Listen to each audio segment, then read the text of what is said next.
amor de unas con otras, desasimiento de todo lo criado y humildad verdadera. Cuantísimas veces lo hemos leído, repetido, predicado, escuchado, meditado, pero es difícil de vivir. Seamos realistas. Es una meta muy hermosa, pero exigente, y se topa con el realismo de nuestra concupiscencia, que es ese afán permanente de buscarnos a nosotros mismos y ese afán torpe en sus consecuencias del que termina en el callejón sin salida de sí mismo, porque buscarse a uno mismo es encontrarse, en el mejor de los casos, que tampoco siempre, con uno mismo. ¿Y qué? ¿Y qué? ¿Y ahora qué? Bueno, pero en todo caso huimos del encuentro con el otro y con Dios, y por tanto huimos de la libertad y de la verdad, que es la meta a la que nos invita la Santa Madre.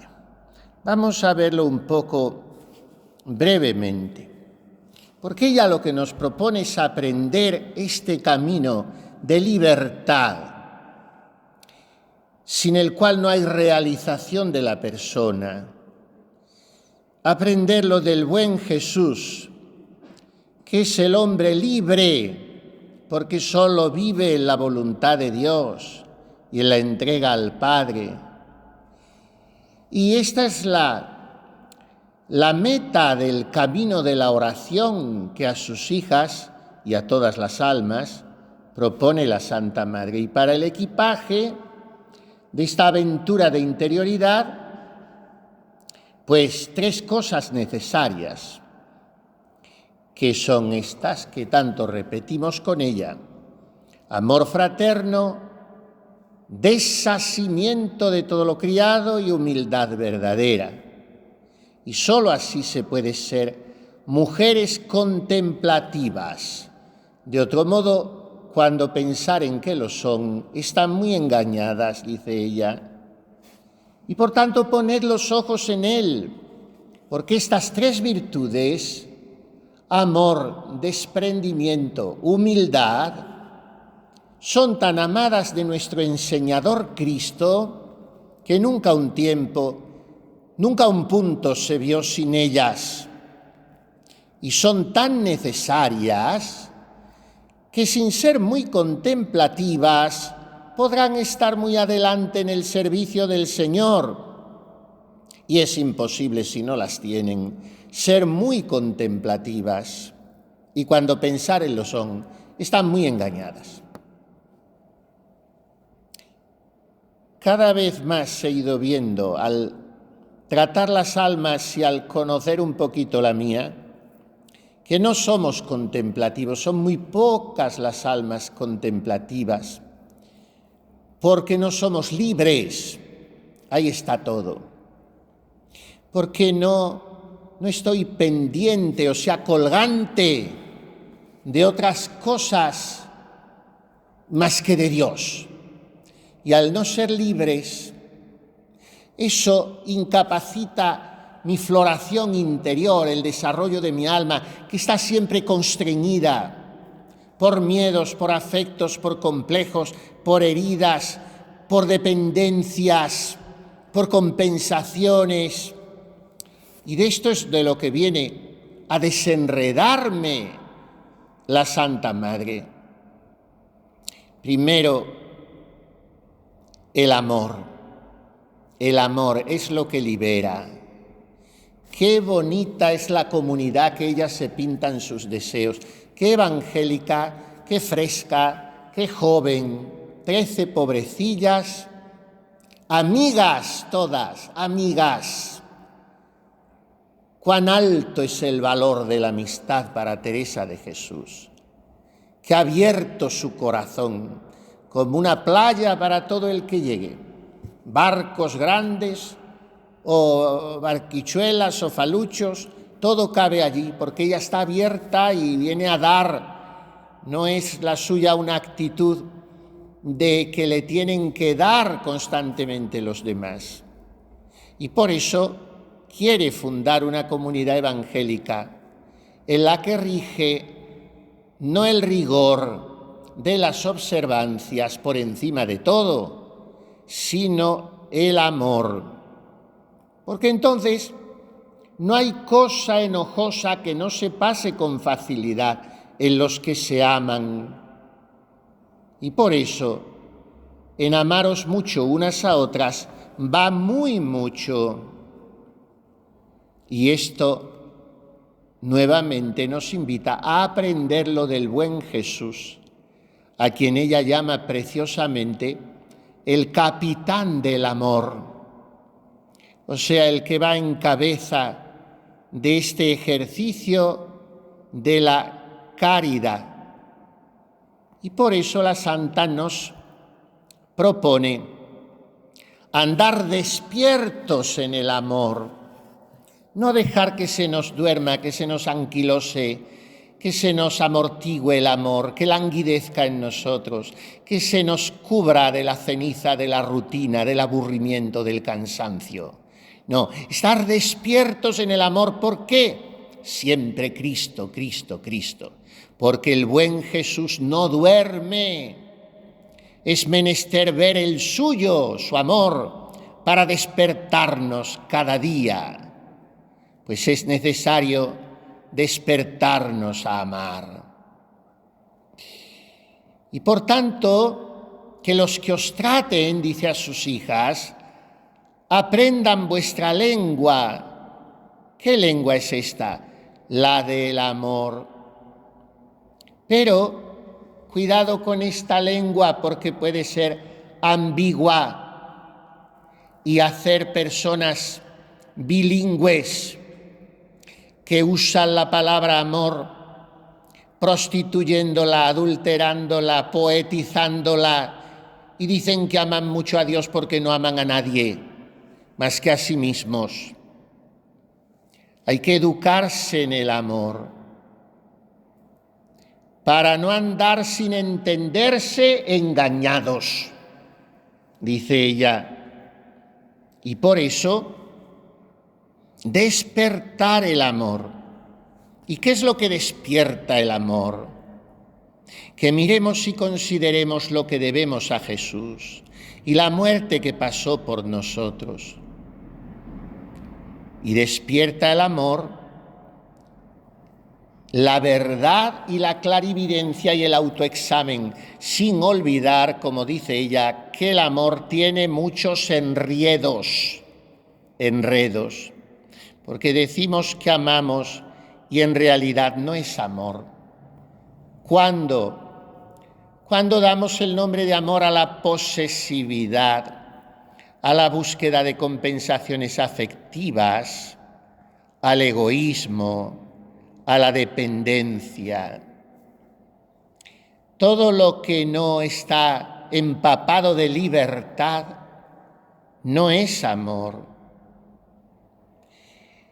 Y cuando el amor es auténtico, si son siempre aficionadas a dar mucho más que no a recibir, porque aun con el mismo Creador nos acaece esto, que está siempre dándonos. Y cuando el amor es auténtico, nos dirá también la Santa Madre, cuando pasan por los cuerpos y ponen los ojos en las almas y miran si hay que amar. Porque es fácil que amemos a quien es más guapo, más simpático, más inteligente, más atractivo, en cualquier faceta de su personalidad. No digamos más si reúne muchas de esas facetas. Y al pobrecito que es más tonto, más feo, más inútil, más pobre en dotes de naturaleza, pues no lo amamos. Y a lo mejor ese es el santo y el agradable al Señor y el humilde. Entonces pasar por los cuerpos y llegar a las almas. Porque quienes de veras aman a Dios, todo lo bueno aman, todo lo bueno quieren, todo lo bueno favorecen. No aman sino verdades. ¿Pensáis que es posible quien muy de veras ama a Dios amar vanidades? Entonces ella nos propone el amor puro, el amor limpio, el amor auténtico, el amor oblativo, el amor de agape, no el de eros, ni siquiera el de filía, sino el de agape, que bien lo explica esto en su primera encíclica, Deus Caritas Est, Benedicto XVI. ¿Quiénes son las almas del amor puro? Almas generosas, almas reales. No se contentan con amar cosa tan ruin como estos cuerpos, por hermosos que sean, por muchas gracias que tengan. Para detenerse en ello, no. Les parecería que aman cosas sin tomo y que se ponen a querer sombra. Se correrían de sí mismos, se avergonzarían y no tendrían cara sin gran afrenta suya para decir a Dios que le aman. Entonces el auténtico amor, el del capitán del amor, Jesús. ¿Y cómo le imitamos a Jesús? Amándonos entre nosotros.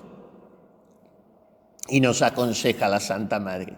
Es bueno y necesario mostrar algunas veces ternura en la voluntad y aun tenerla y sentir algunos trabajos y enfermedades de las hermanas, aunque sean pequeños,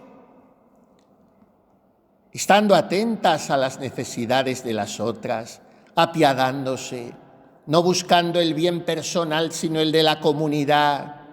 Oh, qué bueno y verdadero será el amor de la hermana que puede aprovechar a todas dejando su provecho por los de las otras. Procure quitarlas de trabajo y tomarle ella para sí en los oficios de casa. Y también holgarse y alabar mucho al Señor del acrecentamiento que viere en la otra. Porque pocas y mal avenidas no lo permita Dios. Si alguna palabrilla de presto se atravesare, remédiese luego. Luego quiere decir inmediatamente, no al día siguiente ni por la tarde, sino luego, ahora mismo, remédiese. Y en cualquiera de estas cosas que dure, o bandillos en una comunidad es el cáncer, o deseo de ser más, o puntito de honra, cuando sea así piensen y crean que han echado a su esposo de casa. Esta manera de amar es la que yo querría que tuviésemos nosotras, aunque a los principios no sea perfecta. O sea, contentar a todas, remediar sus necesidades, descubriéndolas con un corazón atento, solícito, como María en Caná. Vengamos ahora a la segunda virtud, que se puede englobar en esta frase, que es un poco el estandarte teresiano. Solo Dios basta. Pero nosotros buscamos siempre la seguridad de controlar, de poseer, de dominar. Y eso es lo contrario al desasimiento que brota de la confianza en Dios. ¿Cómo aprendemos este desasimiento? También de Jesús. Así lo aprende Teresa. Mirando a Jesús que nace y vive en suma pobreza, que no tiene más riqueza que la voluntad de Dios, que vive abandonado en el Padre. Y entonces imitar a este Jesús, ¿qué quiere decir? No ser yo el centro de mi propia vida, sino que mi absoluto es Dios. Y si no vivo ahí, me estoy colocando en la mediocridad. ¿Por dónde empieza el desasimiento de todo lo criado? Porque la Santa Madre no hace recortes, Desasimiento de todo lo criado.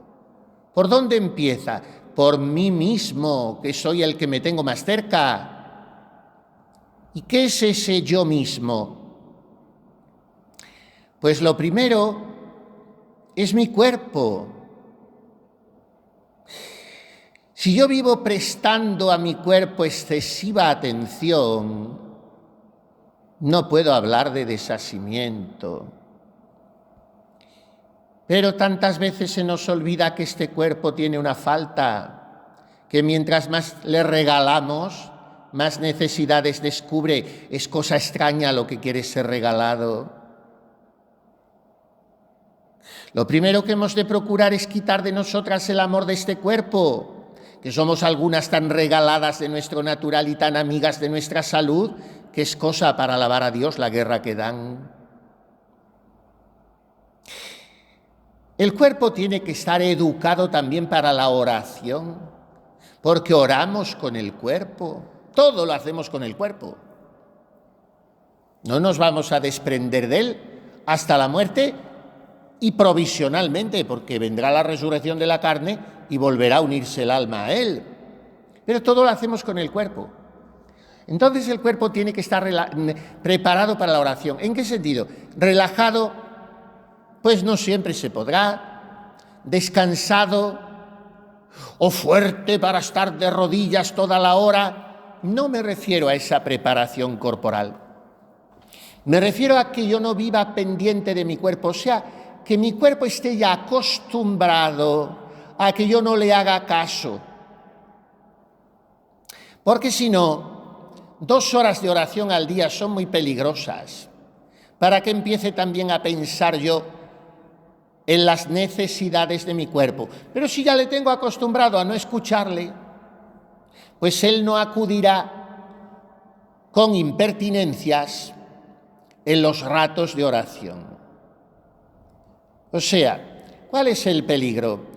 Crearse un centro de atención en el propio cuerpo. Y si mirásemos un poco más a la Santa Madre, enferma toda la vida de 1000 enfermedades muy penosas, muy molestas.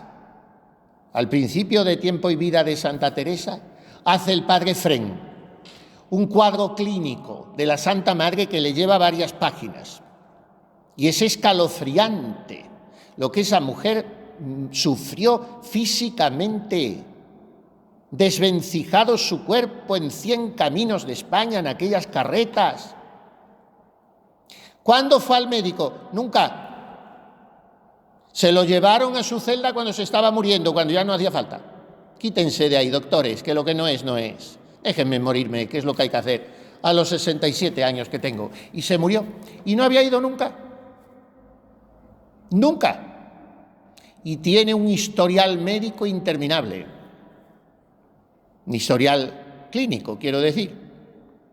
Como soy tan enferma, hasta que no me determiné en no hacer caso del cuerpo ni de la salud, siempre estuve atada sin valer nada, que es lo que le pasa a las personas que están pendientes de su salud toda la vida. Se llama hipocondría. Pues que no valen para nada, están siempre atadas, bloqueadas, esclavas. Entonces, ¿qué hay que hacer?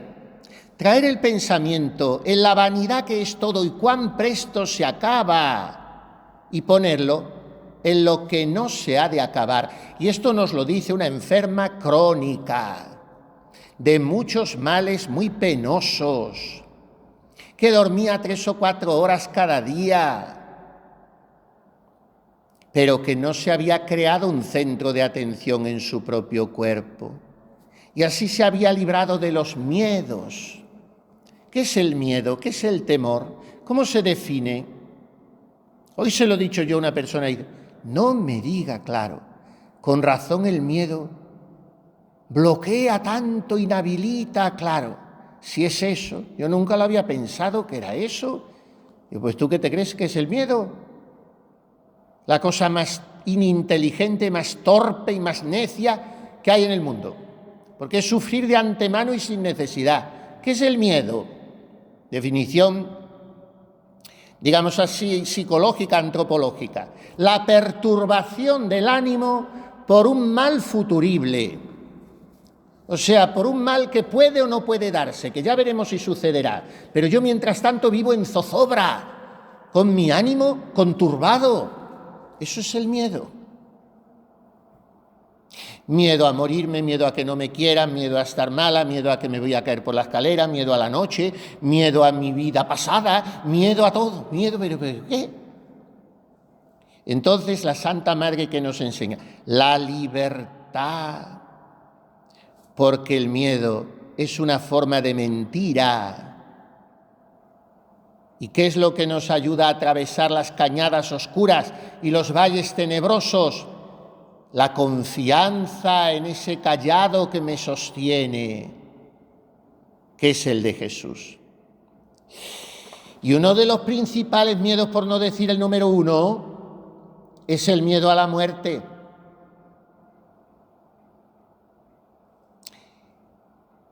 Y la Santa Madre dice que hay que tragársela. Dejaos toda en Dios, venga lo que viniere, que va en que muramos. ¿De cuántas veces nos ha burlado el cuerpo? ¿No burlaríamos alguna a él?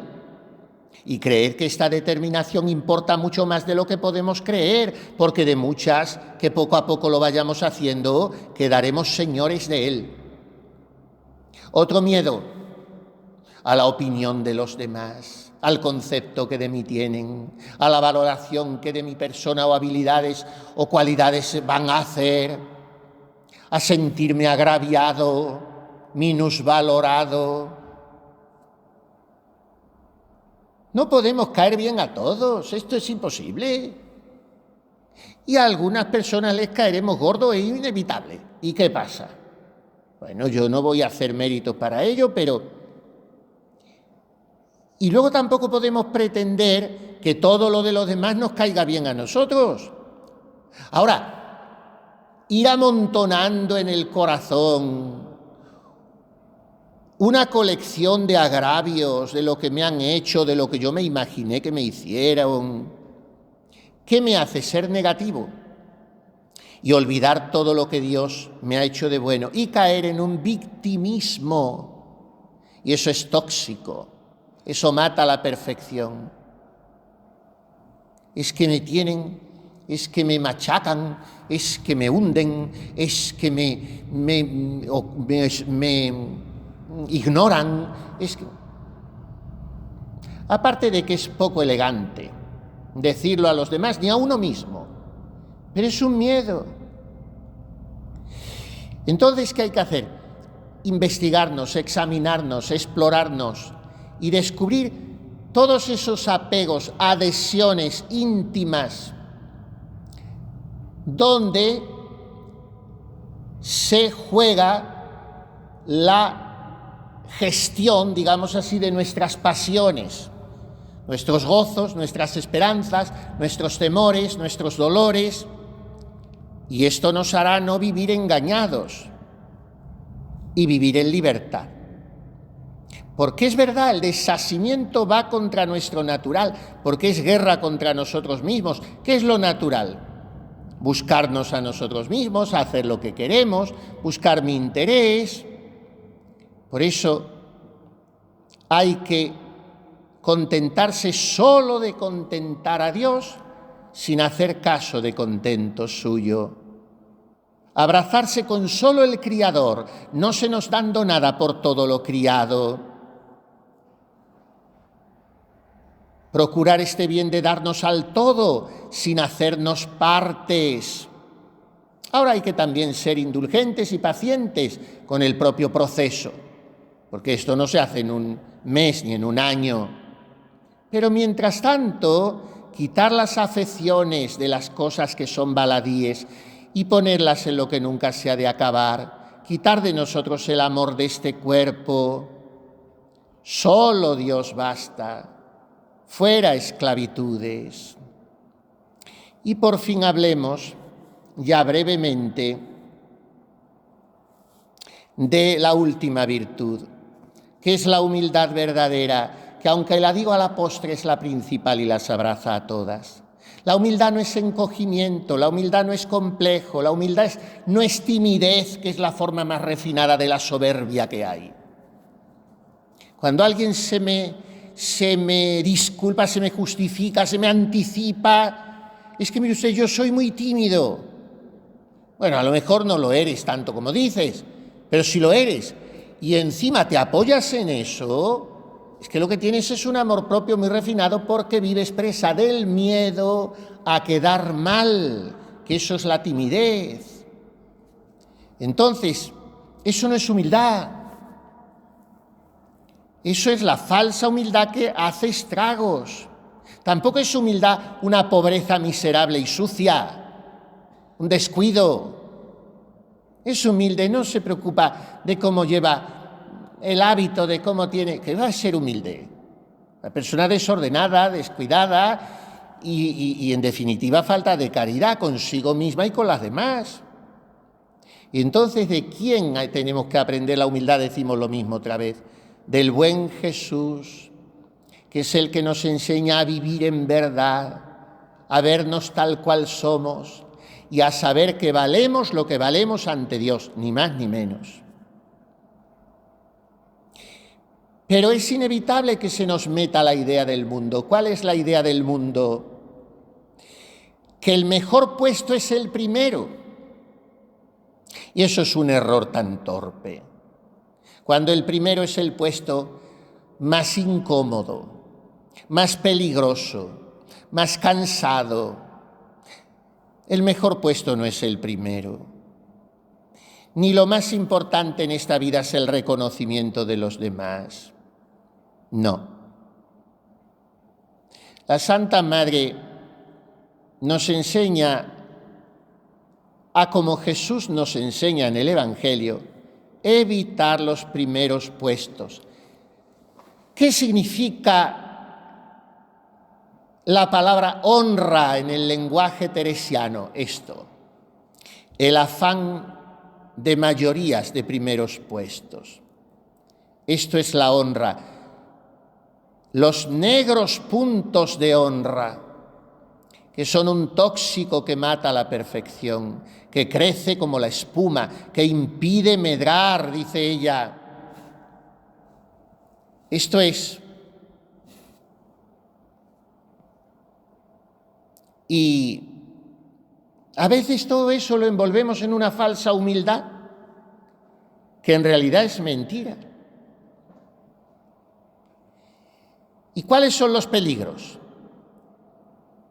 Si soy más antigua, si he más años, si he trabajado más, si tratan a la otra mejor, Dios nos libre de estos pensamientos, porque esto divide a la comunidad y divide a la persona por dentro.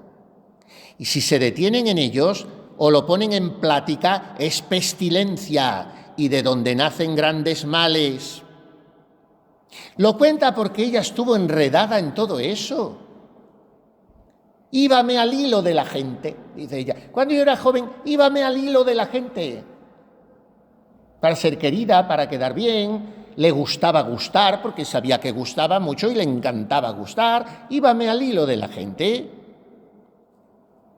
Pero descubre la verdad.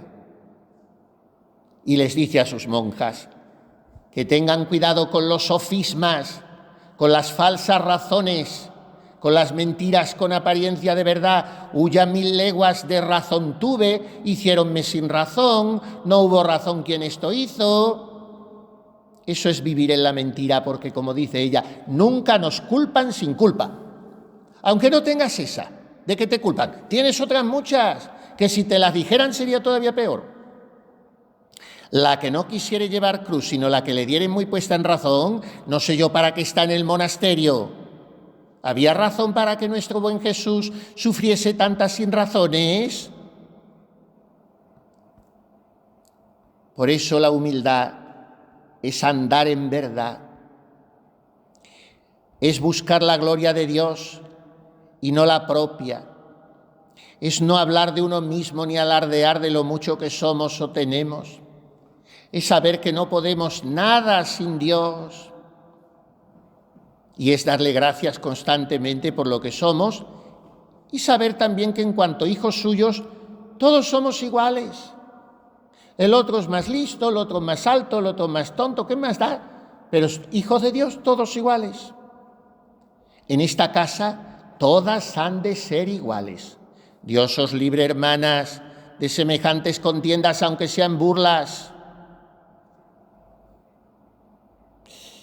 La que pareciereis tenida entre todas en menos, se tenga por más bienaventurada. Ahora, si sois amigas de ser estimadas y miráis las faltas ajenas y nunca conocéis las propias, eso es dejar que entre el ladrón en casa y les robe el tesoro. Gran daño se hace en que comience esta mala costumbre. Y por tanto, no disculparnos cuando nos veamos condenar sin culpa, porque nunca estamos sin culpa del todo, como lo estuvo el buen Jesús. Esta es la verdadera humildad. ¿Y cómo se traduce en el diario de la vida? Pues servir en las cosas de casa y trabajar en lo más bajo. ¿Qué más se nos da en lo uno que en lo otro? Si todo es servir al huésped que se viene con nosotras a estar y comer y recrear. ¿Y cuál es el fruto de esta humildad? Un alma serena, un alma equilibrada, un alma armónica, un alma dulce, un alma blanda, un alma paciente. La humildad no inquieta ni desasosiega ni alborota el alma, por grande que sea, sino viene con paz y regalo y sosiego. Por tanto, la humildad no es tanto cuestión de humillaciones. Esto se nos ha dicho mucho. ¿Cómo se crece en humildad? A base de humillaciones. No me lo creo tanto, ¿eh? Hay personas que llevan toda la vida siendo humilladas y eso les ha servido para ser cada vez más soberbias por dentro, más rencorosas. No. La humildad cooperan a ella las humillaciones si se encajan bien, claro. La humildad no se vive a base de humillaciones, se vive a base de verdad y, por tanto, de libertad. ¿Y qué es andar en verdad? Desmantelar los mecanismos de defensa. Esos blindajes que tenemos frente a quedarme solo, a enfrentarme al desprecio, esa máscara con que tantas veces disfrazo mis sinuosidades de piedad o de devoción, esa huida de la distancia corta con el prójimo, esa alergia a ser corregido, ayudado, orientado. Todo eso son mecanismos de defensa. Cuando yo los desmantele, me libere de ellos, entonces viviré en verdad y me pareceré a María, en quien el Señor hizo cosas grandes, porque miró no la humillación, como decimos mal traducido, sino porque miró la humildad, la pequeñez de su esclava. Entonces me pareceré a ella y entonces estaré llenando los deseos de la Santa Madre, que me dice: la humildad es andar en verdad. Y lo es muy grande entender que no tenemos cosa buena de nosotros, sino la miseria y ser nada. De manera, madres y hermanas mías, que amor de unas con otras, desasimiento de todo lo criado y humildad verdadera, que aunque la digo a la postre es la principal y las abraza a todas.